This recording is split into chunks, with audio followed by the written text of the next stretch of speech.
Hello everyone, আসসালামু আলাইকুম। এই ভিডিওতে আমরা নটর ডেম কলেজে কীভাবে অ্যাপ্লিকেশন করতে হয় এই জিনিসটা দেখব।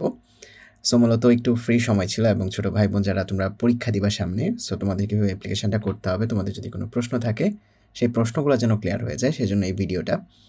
সো আজকের এই ভিডিওটাতে আমরা দেখব নটর ডেম কলেজে তোমরা কীভাবে অ্যাপ্লিকেশন করবে 2025-এর পরীক্ষার জন্য, মানে আগামী মাসে যেই তোমরা পরীক্ষাটা দিবা। সো চলো আমরা শুরু করি তাহলে। সো শুরুতেই অ্যাপ্লিকেশন করার জন্য তোমাদের চলে যেতে হবে হচ্ছে নটর ডেমের যে অফিসিয়াল ওয়েবসাইট আছে ndc.edu.bd, সেই ওয়েবসাইটে। এর আগে একটু স্পয়লার দিয়ে দেই, তোমাদের পরীক্ষা হবে হচ্ছে 8 আগস্ট। আজকে হচ্ছে 30 জুলাই, 8 আগস্ট তোমাদের পরীক্ষাটা অনুষ্ঠিত হবে। সো 8 আগস্ট থেকে শুরু হচ্ছে আর কি, 8 এবং 9 আগস্ট তোমাদের পরীক্ষাটা হবে। সো অ্যাপ্লিকেশন করার জন্য ক্লিক হেয়ার ফর অ্যাডমিশন এই বাটনটাতে ক্লিক করবা। অ্যান্ড এটা খুবই সিম্পল প্রসেস, তোমাকে এত কোনো ঝামেলা পোয়াতে হবে না। সো খুবই ইজি প্রসেস। তারপর আমি দেখা দিচ্ছি একবার, যেন তোমাদের কোনো ভুল ত্রুটি না হয়। সো এখানে নিচে গেলেই তুমি কিছু আবেদনের ফর্মের লিঙ্ক পাবা। এর আগে অবশ্যই ইনস্ট্রাকশনগুলো পড়ে নিবা এবং তোমাদের যে ক্রাইটেরিয়াগুলো আছে, যে কত পয়েন্ট হলে তুমি অ্যাপ্লিকেশন করতে পারবা, এই জিনিসপত্রগুলো তুমি হচ্ছে একটু আগে থেকে দেখে নিবা। এরপর তোমার এই জায়গাতে যে অনেকগুলো লিঙ্ক পাবা, এখান থেকে যে কোনো একটা লিঙ্কে তুমি ক্লিক করবা। ক্লিক করলে তুমি হচ্ছে অ্যাপ্লিকেশন পেজে চলে আসবা। সো এখানে অ্যাপ্লাই নয় ক্লিক করে তুমি হচ্ছে অ্যাপ্লাই করতে পারবা। সো প্রথমত তোমাকে যেটা সিলেক্ট করতে হবে সেটা হচ্ছে তোমার বাংলা ভার্সন বা ইংলিশ ভার্সন, যেটা তুমি অ্যাপ্লিকেশন করতে চাচ্ছ। এখানে তোমার একটা ছবি সিলেক্ট করতে হবে। সো তোমার কাছে অনেকেই ছবি তুলে রাখছো, তোমাদের ফোন থেকে যে পাসপোর্ট সাইজের ছবি আছে সেটা তুমি ফোন দিয়ে ছবি তুলে ক্রপ করে নিতে পারো, অথবা অনেকের পাসপোর্ট সাইজের ছবিরই সফট কপি থাকে, বা যেখান থেকে তুমি দোকান থেকে পাসপোর্ট সাইজের ছবি তুলেছ তাদেরকে বললেই তোমাকে সফট কপিটা তোমার ইমেলে দিয়ে দিবে, মানে তোমার ফোনে দিয়ে দিবে। সো তোমাকে এখানে একটা ছবি আপলোড করতে হবে। সো আমাদের তো এই জায়গাতে ধরো ছবি নেই, আমি ধরো এটাই দিচ্ছি আর কি, জাস্ট তোমাদের দেখানোর জন্য। বাট দেখো এটার ম্যাক্সিমাম লিমিটটা কিন্তু অনেক বেশি, এই ছবিটার রেজুলেশন হয়তো অনেক বেশি। হ্যাঁ, সো ছবি অনেক সময় তোমাদের রিসাইজ করতে হইতে পারে যেন 100 কিলোবিটের মধ্যেই থাকে আর কি। সো এই জন্য তুমি পিক রিসাইজ বলতে একটা ওয়েবসাইট আছে, এই পিক রিসাইজ ওয়েবসাইটটায় চলে যাবা। এখানে তুমি তোমার যে ছবিটা আছে সেই ছবিটা আপলোড করবা, কন্টিনিউ এডিটে ক্লিক করবা। সো এখান থেকে তুমি তোমার ছবিটা তোমার নিজের ইচ্ছা মতো রিসাইজ করে নিতে পারবা, কোনো স্মল করবা না, নো চেঞ্জ দিবা এবং নিচে এসে বেস্ট কোয়ালিটিটা সেভ করবা এবং ম্যাক্সিমাম যে আউটপুটটা সেটা রাখবা হচ্ছে 100 কিলোবাইট। আর তারপর I am done with my picture এটাতে ক্লিক করবা, তাহলে তুমি তোমার যে ছবিটা যেটা রিসাইজ হয়ে যাবে সেটা তুমি ডাউনলোড করে নিতে পারবা। এরপর তুমি ওই ছবিটা এখানে সিলেক্ট করবা। আমি তো অ্যাপ্লিকেশন করবো না, সেজন্য তোমাদের জাস্ট দেখা দিচ্ছি। এরপর তুমি তোমার নামটা, তোমার এসএসসির যে অ্যাডমিট কার্ড সেই অ্যাডমিট কার্ড অনুযায়ী নামটা এখানে দিবা, তোমার ফোন নাম্বার দিবা, যেই ফোন নাম্বারে তোমার ওটিপিগুলো যাবে। সো এটা খুবই কেয়ারফুল থাকবা অ্যান্ড খুবই ইম্পর্টেন্ট এই জিনিসটা। তোমার রিলিজিয়ন সিলেক্ট করবা, যদি ইসলাম হয় ইসলাম, হিন্দু হলে হিন্দু, যেটাই তোমার রিলিজিয়ন সেটা সিলেক্ট করবা। তারপর সেক্টর সিলেক্ট করবা। সো আমরা ম্যাক্সিমাম হয়তো বাংলাদেশের সুন্নি সেগমেন্টের, সো এখানে সুন্নি লিখে দিবা, বাংলা মানে বাংলায় আর কি। তারপর তোমার বাবার নাম দিবা, মায়ের নাম দিবা, বাবার ফোন নাম্বার, মায়ের ফোন নাম্বার। এখানে যদি সেম ফোন নাম্বার দাও কোনো সমস্যা নেই। বাবার প্রফেশন দিবা, তোমার বাবা এক্স্যাক্টলি যে প্রফেশনে আছে, তোমার মার প্রফেশন দিবা। কারো ক্ষেত্রে যদি বেঁচে না থাকেন সেক্ষেত্রে তুমি এই জায়গাতে ব্ল্যাঙ্ক রাখতে পারো, বাট এই ব্ল্যাঙ্কটা আসলে কিছু না কিছু লিখতে হবে তোমাকে, যেহেতু স্টার দেওয়া আছে। সো তুমি কিছু একটা লিখে দিবা, যে ব্ল্যাঙ্ক বা কিছু একটা ব্ল্যাঙ্ক লিখে দিতে পারো, নো প্রবলেম। তারপর তোমার ইমেল অ্যাড্রেসটা দিবা, তোমার স্কুলের নাম, তোমার বোর্ডটা সিলেক্ট করবা, তোমার এসএসসি রোল নাম্বার এখানে দিবা, এসএসসি রেজিস্ট্রেশন নাম্বার এখানে দিবা, সেশনটা লিখে দিবা। সেশনটা কোথায় পাবা? তোমাদের যে রেজিস্ট্রেশন কার্ডটা আছে এসএসসির সেটার উপরে দেখবা তোমাদের সেশনটা পেয়ে যাবে, ঠিক আছে? তারপর তোমাদের এক্সাম ইয়ার 2025, তোমাদের লোকেশন অফ দ্য স্কুল এটা কোথায় আছে, ডিভিশনে নাকি গ্রামে, কারণ নটর ডেমে একটু কোটা সিস্টেম আছে।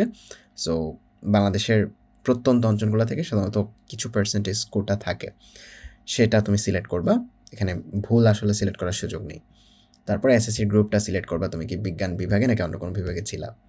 সো বিজ্ঞান সিলেক্ট করলেই তোমার হচ্ছে নিচে সাবজেক্টগুলো চলে আসবে। সো সাবজেক্ট ওয়াইজ তোমাকে গ্রেডগুলো লিখতে হবে এরকমভাবে। সো তোমার যে মার্কশিট আছে সেটা দেখে দেখে তুমি গ্রেডগুলো বসাবা, বাংলা, ইংলিশ, ম্যাথমেটিক্স সবগুলাতে। এখন যেইগুলাতে ম্যান্ডেটরি আছে, সায়েন্সের জন্য অবশ্যই হায়ার ম্যাথ ম্যান্ডেটরি। সো যেগুলাতে ম্যান্ডেটরি আছে সেগুলোর মধ্যে অবশ্যই তোমার গ্রেড বসাতে হবেই। তারপর অপশনাল সাবজেক্ট তোমার কোনটা, সেই অপশনাল সাবজেক্ট যেটা আছে সেই সাবজেক্টটার গ্রেড এখানে বসাবা। এখানে ব্যাপারটা হচ্ছে যে আদার সাবজেক্ট, অনেকের অ্যাডমিট কার্ড এরকম হয় যে এই সাবজেক্টগুলো মানে বাইরেও আরও কিছু সাবজেক্ট হয়তো থাকতে পারে, সেক্ষেত্রে সেগুলো আদার সাবজেক্টে যাবে। বাট তোমার যদি এই সাবজেক্টগুলোর বাইরে আর কোনো সাবজেক্ট না থাকে এবং শুধু এডিশনাল সাবজেক্টগুলো থাকে, সেক্ষেত্রে এখানে কিছু না লিখলেও সমস্যা নেই, এটা ম্যান্ডেটরি ফিল্ড না। তুমি যদি নাও লিখো এটা কোনো সমস্যা নেই। তার মানে তোমার মেইন সাবজেক্টগুলোর গ্রেডটা দিবা, মানে তোমার মোট কথা তোমার মার্কশিটে যেই সাবজেক্ট আছে ওই সবগুলা সাবজেক্টের গ্রেড এখানে থাকতে হবে। Bangla, English, math, physics, biology, chemistry, higher math এগুলার গ্রেড তো থাকবেই, সাথে হচ্ছে তোমার এডিশনাল যে সাবজেক্ট আছে, তোমার যেই মার্কশিটে কিছু এডিশনাল সাবজেক্ট থাকে শারীরিক শিক্ষা বা এরকম টাইপের, সো সেগুলা তুমি এখানে গ্রেড দিবা। এর বাইরেও যদি তোমার মার্কশিটে কোনো সাবজেক্ট থেকে থাকে সেগুলো হচ্ছে এই জায়গাতে লিখে দিবা। মোট কথা মার্কশিটে যতগুলো সাবজেক্ট আছে সবগুলোর গ্রেড তোমার এই জায়গাতে থাকতে হবে। এখানে অনেকগুলো সেল দেওয়া আছে, সো সবগুলোর গ্রেড এখানে দিয়ে দিবা। এরপর টোটাল মার্কসটা তুমি দিয়ে দিবা তোমার। এখানে কিন্তু physical education, health and sports, career education এগুলোর নাম্বার বাদে যে মোট নাম্বার, সেই মোট নাম্বারটা এখানে দিবা। এখানে এসএসসি জিপিএটা দিবা, এটা কিন্তু তোমার মার্কশিটে যে জিপিএটা লেখা সেই জিপিএটাই তুমি এখানে দিবা। তারপর নাম্বার অফ এ প্লাস, তুমি কতটুকু সাবজেক্টে এ প্লাস পেয়েছো সেই নাম্বারটা দিবা। তোমার এই জায়গাতে বলছে ফিজিক্যাল এডুকেশন এগুলো বাদে, মানে তোমার মার্কশিট দেখবা সেখানে এই সাবজেক্টগুলো বাদে যেই সাবজেক্টগুলো আছে সেটার কয়টাতে তুমি এ প্লাস পাইছো সেই নাম্বারটা এখানে দিবা। ওকে, আর এখানে জিপিএটা কিন্তু এই সাবজেক্টগুলো বাদে না, তোমার মার্কশিটে যে জিপিএটা লেখা সেই জিপিএটাই এখানে দিবা। তারপর এসএসসির ভার্সন সিলেক্ট করবা, কোন ভার্সনে তুমি এসএসসিতে ছিলা। তারপর রোল নাম্বার, রেজিস্ট্রেশন নাম্বার, যদি যমজ ভাই কোনো থাকে, বাট যদি না থাকে স্কিপ করো। কোনো যমজ ভাই থাকলে সাধারণত দেখা যায় যে এনডিসিতে তোমাদের যদি চান্স হয় যমজ ভাই দুজনেরই চান্স হয়, যদি চান্স না হয় যমজ ভাই কারোরই চান্স হয় না। সো সেজন্যই যমজ ভাইয়ের আইডেন্টিফিকেশানটা নেয়। দেখা যায় যে প্রত্যেকটা গ্রুপেই হয়তো একজন যমজ ভাই এরকম পেয়ে যায়, আমাদের গ্রুপেও ছিল। সো যদি না থাকে তোমার এটা স্কিপ করলেই ভালো। তারপর কলেজ থেকে খুদে বার্তা আছে, মানে SMS যেই নাম্বারে পাঠাবে সেই নাম্বারটা এখানে দিবা। সো এই নাম্বারটা খুবই গুরুত্বপূর্ণ, কারণ এখানেই তোমার যত ক্রিডেন্সিয়ালগুলো আছে সবগুলো এখানে আসবে। এরপর ক্যাপচাটা তুমি ফিল আপ করবা, এখান থেকে কপি করবা। ফোনে যদি কপি না হয় তুমি পুরোটা লিখবা, K2 তারপর SB। সো এরকমভাবে পুরোটা লিখে তুমি সাবমিটে ক্লিক করবা। সাবমিটে ক্লিক করলেই তোমার অ্যাপ্লিকেশনটা সাবমিট হয়ে যাবে। বাট সাবমিট হলেই কিন্তু তোমার অ্যাপ্লিকেশনটা শেষ না, তোমাকে এখন পেমেন্ট করতে হবে এবং হচ্ছে তোমাকে অ্যাডমিট কার্ডটা ডাউনলোড করতে হবে। সো পেমেন্টের প্রসেসটার মধ্যে আমি চলে যাই। সো পেমেন্ট করার জন্য তোমার মোবাইল ফোনে এরকম একটা SMS আসবে তুমি অ্যাপ্লিকেশন সাবমিট করার কিছুক্ষণের মধ্যেই। এটা হতে পারে যে 2-3 মিনিটের মধ্যে চলে আসছে, হতে পারে যে তোমার আধা ঘন্টা 1 ঘন্টা পরেও আসছে, কারণ বিজি টাইমে অনেক সময় পরেও আসতে পারে। সো এরকম একটা ট্র্যাকিং নাম্বার তুমি পাবা, দেখতে পাচ্ছ এটা হচ্ছে একটা ট্র্যাকিং নাম্বার। এরকম একটা ট্র্যাকিং নাম্বার তুমি পাবা। এই ট্র্যাকিং নাম্বারটা দিয়ে প্রথমে তোমাকে বিকাশে পেমেন্টটা করতে হবে। সো এটার জন্য বিকাশ অ্যাপে ঢুকবা, জাস্ট নর্মাল তোমার ফোনের বিকাশ অ্যাপে ঢুকবা। এখান থেকে এডুকেশন ফিজ যেটা আছে এই এডুকেশন ফিজের এই জায়গাতে যাবা। এখানে যে লাগবা প্রতিষ্ঠান নাম লেখা যায়, তুমি নটর নামটা লেখলেই নটরডেম কলেজ চলে আসবে। এটার মধ্যে সিলেক্ট করবা, সিলেক্ট করে তুমি জুলাই 2025 এখানে সিলেক্ট করে ট্র্যাকিং নাম্বারটা এখানে লিখবা, যেটা SMS আসছে। লিখলেই তোমার পেমেন্টটা তুমি করে ফেলতে পারবা। সো পেমেন্ট করার পরে তুমি হচ্ছে লগ ইন করে তোমার অ্যাপ্লিকেশনটা, মানে তোমার যে অ্যাডমিট কার্ডটা আছে সেটা ডাউনলোড করতে পারবা। সো এই জায়গাতে দেখো দুইটা তোমার কিওয়ার্ড আসছিল, একটা ছিল তোমার বিকাশ ট্র্যাকিং নাম্বার, একটা ছিল তোমার OTP বা পাসওয়ার্ড। ঠিক আছে, এটা হচ্ছে তোমার পাসওয়ার্ড যেটা দিয়ে তুমি সবসময় ডাউনলোড করবা অ্যাপ্লিকেশন, ঠিক আছে, বা এডিট করতে পারবা। অবশ্যই খেয়াল রাখবা তোমার যদি কোনো এডিটের প্রয়োজন হয় সেটা অ্যাডমিট কার্ড ডাউনলোড করার আগেই এডিটটা করতে হবে। সো এডিট করার জন্য কি করবা, তুমি আবার এই মেইন লিঙ্কটায় চলে আসবা, এই জায়গাতে আসবা।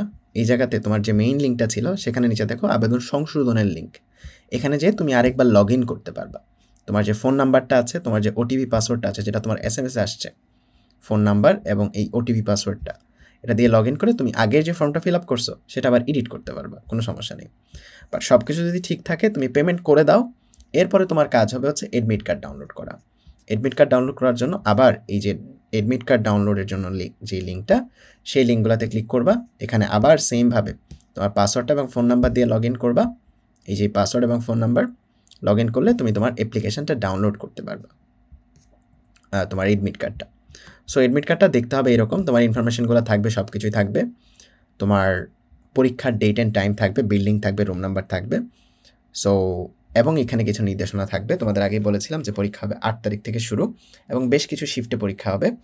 ৫০ মিনিটের একটা পরীক্ষা হবে। সো এখানে এমসিকিউ প্লাস কিছু শর্ট যে প্রশ্ন সেগুলো আসার সম্ভাবনা বেশি। কিছু ভাব সম্প্রসারণ বা অনুচ্ছেদ লিখতে বলতে পারে।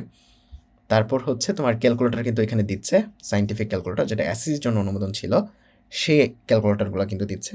সো এখানে যা, যা বলেছে এর বাইরে তেমন কিছু নেওয়ার দরকার নাই। এগুলো তোমার হচ্ছে তুমি যদি তুমি যদি নিয়ে যাও সেক্ষেত্রে এনাফ।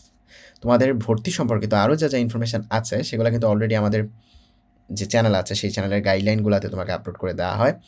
সো এই ভিডিওটা যেই চ্যানেলে দেখছো সেখানে হয়তো ভিডিওটা নেই। সো আমাদের যে মেইন চ্যানেল সেই মেইন চ্যানেলে হচ্ছে তোমাদের ভিডিওটা আছে।